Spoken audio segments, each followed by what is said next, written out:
India versus Bangladesh Kanpur test team India ने 7 wicket से जीत लिया है। इस टेस्ट मैच में 3 दिन लगातार बारिश की चर्चा हुई थी। उसके अगले 2 दिन लगा था कि ये मैच या तो ड्रॉ होगा या सिर्फ ड्रॉ ही होगा, क्योंकि किसी ने नहीं सोचा था। क्यों लगा था? हमारे पास इतनी क्षमता है, हम जीत सकते थे। हमने देखिए, बांग्लादेश को अगर आप 2 दिन में दोबारा अलॉट नहीं कर पा रहे हैं तो इस तरीके से आप WTC पॉइंट टेबल लगातार 3 साइकिल से टॉप कर रहे हैं, इसका कोई मतलब नहीं बनता। आप उस माइंडसेट की बात करते हो ना, क्योंकि माइकल वॉन ने भी बोला था कि ये तो बैस बॉल वाली अप्रोच है, तो ये रो बॉल था, यश बॉल था, ये कौन सी बॉल थी? मतलब माइकल वॉन तो वो बच्चे भी नहीं जिनको ये कह के नकार दिया जाए कि चल भाई तेरे से पहले भी क्रिकेट था। ठीक ठाक उम्र हो चुकी है। वीरेंद्र सहवाग को देखा, मैथ्यू एडन को देखा, एडम गिलक्रिस्ट को देखा, इतने लोगों को, विवियन रिचर्ड्स को भी देखा ही होगा खेलते हुए या फिर पढ़ा ही होगा। उसके बाद अगर कोई बंदा ऐसी बात कर रहा है तो समझ जाओ वो ट्विटर से पैसे कमाना चाह रहा है। उसको चाहिए एंगेजमेंट कि मैं कुछ भी ट्वीट कर दूंगा, आप जाके गाली दो और मेरे पैसे बनते रहें।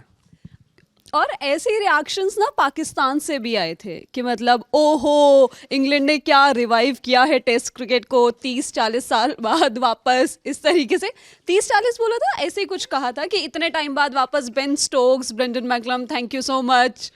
हाँ, इनको वीरेंद्र सहवाग और राहुल द्रविड़ का 410 रन का स्टैंड नहीं याद आता है, इनको मुल्तान टेस्ट नहीं याद आता है, इनको अंग्रेज याद आता है, क्योंकि ये इंडियन क्रिकेट टीम की तारीफ करना नहीं चाहते हैं। बेसिकली इनको लगता है कि हमारी क्रिकेट इंडिया से 20-25-30 साल पीछे छूट गई। ये चीज़ एक्सेप्ट नहीं कर पा रहे, क्योंकि जब हमने क्रिकेट देखना शुरू किया था तो हम पाकिस्तान से बहुत पीछे थे। जब भी हम टेस्ट खेलने जाए, ODI खेलने जाए, हमेशा ये रहता था कि यार पाकिस्तान आसान नहीं होगा जीतना, ड्रॉ कराना भी मुश्किल होगा। हाँ, तो पाकिस्तान उस टाइम पे बड़ी डोमिनेंट टीम थी।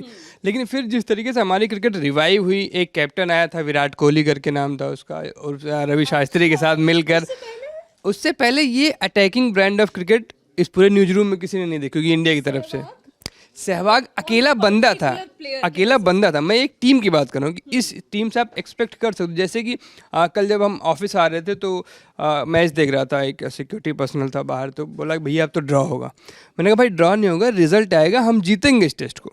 ये जो भरोसा, ये विराट कोहली की देन है भाई, रवि शास्त्री की देन है, क्योंकि उससे पहले हम ड्रॉ के लिए खेलते थे, हमने जीत के लिए खेलना शुरू किया। उसको रोहित शर्मा कंटिन्यू रख रहे हैं और बहुत कमाल के तरीके, जिस तरीके से कल बैटिंग हुई है भाई साहब, 285 रन 34.4 ओवर में, ODI की तरह शुरुआत T10 की तरह की, बीच में T20 हुआ, उसके बाद ODI होते होते ख़त्म किया। तो ये अप्रोच जो था, इस पर मुझे भरोसा था। मुझे तो मतलब शुरू से यकीन था कि ये टेस्ट अगर ड्रॉ होगा तो ये हमारी गलती होगी। हाँ, क्योंकि आपके पास जैसे बैटर हैं, रोहित शर्मा जिस तरीके से T20, वनडे या फिर टेस्ट जिस तरीके से खेल रहे हो, उसके बाद तो आपको इसी इंटेंट के साथ आना था। और इसका क्रेडिट ना अब गौतम गंभीर को भी जा रहे हैं। लोग कह रहे कि ये गौतम गंभीर और रोहित शर्मा मतलब कौन सा एरा हो गया है, इसका मिक्स क्या बनेगा गौतम और रोहित का? हाँ, गौरवान्वित करने वाला एरा। तो रोहित और गौतम अंडरस्टैंडिंग अच्छी है, इन दोनों की अंडरस्टैंडिंग अच्छी। इनके पास जो प्लेयर्स हैं उनका इस्तेमाल अच्छा करें। रोहित शर्मा को पता है कि वो पहली गेंद से अटैक कर सकते हैं, यशस्वी ओपन करने आएगा, पहली गेंद से अटैक कर सकता है। नंबर 3 पे शुभमन गिल है, वो भी आपको 70, 80, 85 की स्ट्राइक रेट से लगातार बैटिंग कर सकता है। नंबर 4 पे आप विराट को रोक के अगर पंत को भेज दोगे तो वो रन रेट फिर से बढ़ जाएगा, वो स्ट्राइक रेट बढ़ जाएगा, रन बनाने का तरीका बढ़ जाएगा। तो ये जो इनके पास उपलब्ध संसाधन है उसका बढ़िया इस्तेमाल। फिर आप देखते हो कि चौथा 5वां दिन आपकी एक काली मिट्टी की पिच है कानपुर की, तो गेंद नीचे रहेगी, गेंद टर्न करेगी, वहाँ पे आपके पास रविंद्र जडेजा और प्लस रविचंद्रन अश्विन आ जाते हैं। आपने देखा जिस गेंद पे आज विराट कोहली LBW हुए थे, फिर उन्होंने DRS लिया और बच गए, वो गेंद ऑलमोस्ट उनके बूट पे लगी, पढ़ने के बाद उठी ही नहीं। ऐसी सिचुएशन में आपके लिए आसान हो जाती चीज़ें। प्लस आपके पास जसप्रीत बुमराह है, जसप्रीत बुमराह को तो बस कह के मतलब यही चल रहा है आजकल की, कमेंटेटर भी लगातार कह रहे हैं, एक्सपर्ट्स भी कह रहे हैं कि जसप्रीत बुमराह को आपको बस कहना है कि भाई विकेट चाहिए, उसको सरफेस से मतलब नहीं, कौन सा टाइम है, नई गेंद है, पुरानी गेंद है, मतलब ही नहीं है, आपको विकेट चाहिए, वो विकेट ला के देगा।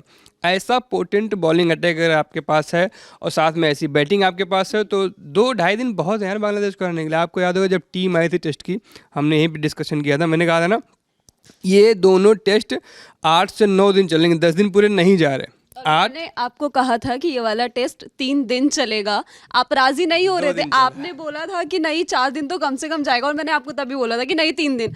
बारिश की वजह से 2 दिन आगे बढ़ गए, वरना ये टेस्ट 3 दिन में समाप्त हो जाता। और वैसे हुआ भी 2 दिन के अंदर ही। हाँ, 2 दिन के अंदर ख़त्म हुआ और बड़ी डोमिनेंट जीत थी। ये वाली जीत बहुत खास है क्योंकि जैसा कि मतलब मेरे जैसे कम ही लोग थे जिनको लग रहा था रिजल्ट आएगा। ज़्यादातर लोग सोच रहे थे कि 2 ही दिन है, बांग्लादेश वाले ये दिन काट ले जाएंगे, क्योंकि बांग्लादेश पाकिस्तान में जो करके आया था उसके बाद से लोगों की उम्मीदें बढ़ी हुई थी। वहाँ का जो पूरा पिच जिस तरीके से बनाई गई थी, उन्होंने अपने बॉलर्स को कुछ हेल्प ही नहीं दी ना।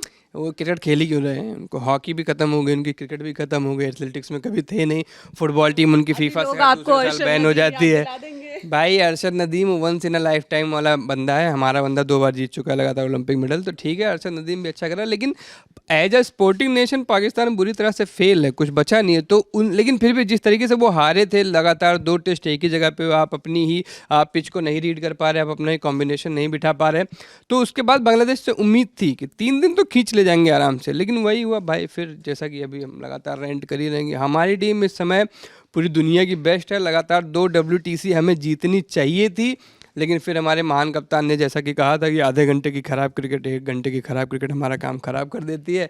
उम्मीद है इस बार लॉर्ड्स में 2025 में वो आधे घंटे नहीं आएंगे, वो आधा घंटा नहीं आएगा। और क्योंकि आप लगातार बोल रहे हो कि हमारी बैटिंग, हमारी बॉलिंग, क्योंकि बॉलिंग अब वापस कॉम्बिनेशंस बनाए जा रहे हैं ऑस्ट्रेलिया को याद करके, क्योंकि 5 टेस्ट मैच की सीरीज होगी, नवंबर में शुरू होगी। यश दयाल, आकाशदीप, क्योंकि मोहम्मद शमी कब वापसी करेंगे इस पे अभी तक श्योरिटी नहीं है। हाँ, शमी भाई की रिकवरी चल रही है, अभी पैर में थोड़ी बहुत सूजन है शायद उनकी, जहाँ तक मुझे पता है, फिर से दिक्कत कुछ हो रही है, तो रिकवरी भी उस तरीके से हो नहीं पा रही, उस स्पीड में नहीं हो पा रही जैसी होनी चाहिए थी। लेकिन पेस बॉलर्स का अच्छा पूल है हमारे पास, आपके पास बुमराह, सिराज परमानेंट ही हैं। ये बड़ा सवाल था ना कि बुमराह के बाद, सिराज के बाद आपके पास और कौन है। अब मैं फिर विराट कोहली की तारीफ करूंगा तो लोग कहेंगे कि मैं विराट कोहली की PR कर रहा हूँ।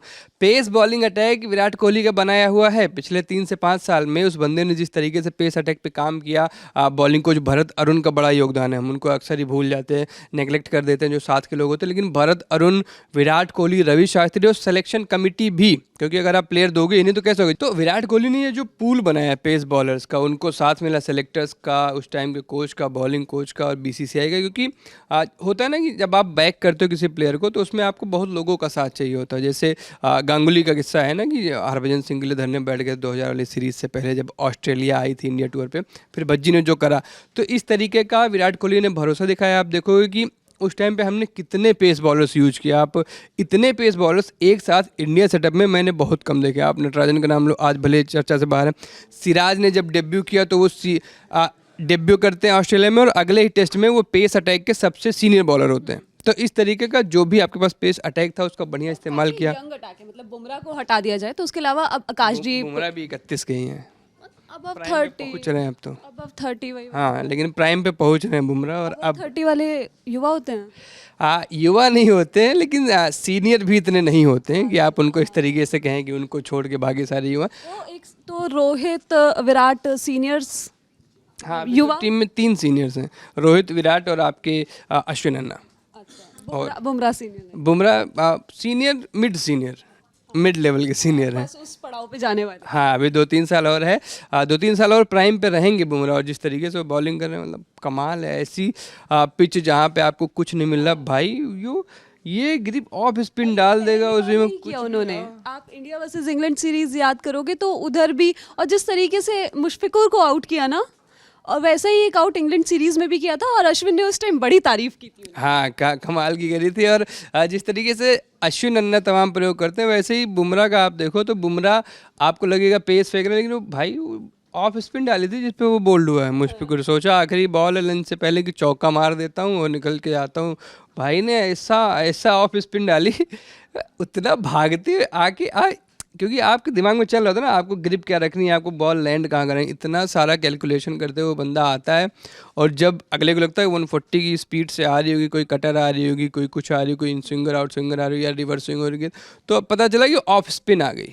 भाई कहाँ तक निपटोगे आप, मतलब लेजेंडरी है। कुछ दिन पहले मैंने ही कहा था कि मतलब मैं बुमराह को बहुत बड़ा बॉलर नहीं मानता हूँ, लेकिन जिस तरीके से ग्रो किया पिछले 2 से ढाई साल में, अगर आप देखोगे इंजरीज को हटा दें, क्योंकि इंजर्ड बहुत ज़्यादा रहा है बुमराह, लेकिन इंजरीज को हटाए हुए जिस तरीके से वापसी करी है, कमाल का बॉलर। मतलब क्या ही कहा जाए। विराट कोहली तो गोट ऑलरेडी कह चुके हैं। ये टेस्ट मैच टीम इंडिया ने जीत लिया है। अब T20I सीरीज शुरू होंगी और उसके बाद फिर से न्यूजीलैंड के खिलाफ 3 टेस्ट मैच की सीरीज होगी। ये 16 तारीख से शुरू होगी और उसके बाद हम जाएंगे ऑस्ट्रेलिया टूर पर और उसके आगे आगे WTC होगा। WTC साइकिल के बारे में एक बार बता दीजिए, पॉइंट्स टेबल के बारे में। हाँ विजय, थोड़ा सा दिखाएंगे क्या कैमरे पे कि अभी क्या चल रहा है। ICC की जो WTC वाली टेबल है, 10 मैच में 7 जीत 2 हार 1 ड्रॉ और 2 पॉइंट हमारे डिडक्ट भी हुए हैं। स्लो ओवर रेट वाला मामला है। 86 पॉइंट 71.67 परसेंटाइल के साथ हम अभी टॉप पर हैं। दूसरे नंबर की जो टीम है ऑस्ट्रेलिया, उसके 62.50 परसेंटाइल से। और नंबर 3 पे श्रीलंका है, जिन्होंने अभी एक कमाल की सीरीज़ खेली न्यूजीलैंड के अगेंस्ट। बहुत टर्निंग ट्रैक्स पे बहुत परेशान किया उनको, बड़ी आसानी से हराया उनके 55.56 परसेंटाइल से। तो अभी हमारे टॉप पर या फिर टॉप 2 कहें, उस पर कोई खतरा नहीं है गरिमा जी। तो फाइनल हम लॉर्ड्स में खेल रहे हैं एक बार फिर से लगातार तीसरा। इस बार रोहित भैया जिता देना यार, कुछ भी करो जिता दो बस। और जो न्यूजीलैंड का हाल है इस टाइम, जो देखा हमने पूरी सीरीज में, बहुत परेशान हुए, वैसा ही कुछ क्योंकि इंडिया में भी उनको यही मिलेगा। और बहुत बुरा हाल है न्यूजीलैंड का। अवे टेस्ट जीत ही नहीं पा रहे, बहुत टाइम हो गया जब जीता। WTC साइकिल में एक भी अवे टेस्ट न जीतने वाली टीम है और इस घटिया टीम से हम WTC फाइनल हार गए थे। छी, वो लॉर्ड्स में हुआ था ना, मतलब हाँ मतलब जो भी हुआ वो। अब यार आप न्यूजीलैंड जाते हो आपको समस्या नहीं होती, आप साउथ अफ्रीका जाते हो आपको समस्या नहीं जो कहीं कोई समस्या नहीं होती। It's all about mind set. हम जीतने वाले हैं। हमने 2 बार लगातार ऑस्ट्रेलिया को उसके घर में टेस्ट सीरीज में हराया, जो कोई भी आधुनिक टीम नहीं कर पाई है। हम हैट्रिक भी मारेंगे इस बार। 5 मैच की सीरीज उनको लग रहा है कि आसान होगा, हमारे लिए आसान होगा, वो उल्टा होगा। और इस बार भी हम उनको हराएंगे। WTC के साइकिल में टॉप 2 पे रहते हुए फाइनल जाएंगे। लॉर्ड्स में फिर से जब ऑस्ट्रेलिया मिलेगी तो इस बार तो हरा देंगे। बहुत हो गया, हाँ बहुत हो गया, आपके हराना है रोहित भाई। चलिए, India versus Australia WTC final Lord's पे इस नोट पे खत्म करेंगे और स्पोर्ट्स से जुड़ी सारी खबरें आपको ललन टॉप पे मिलती रहेंगी। Thank you.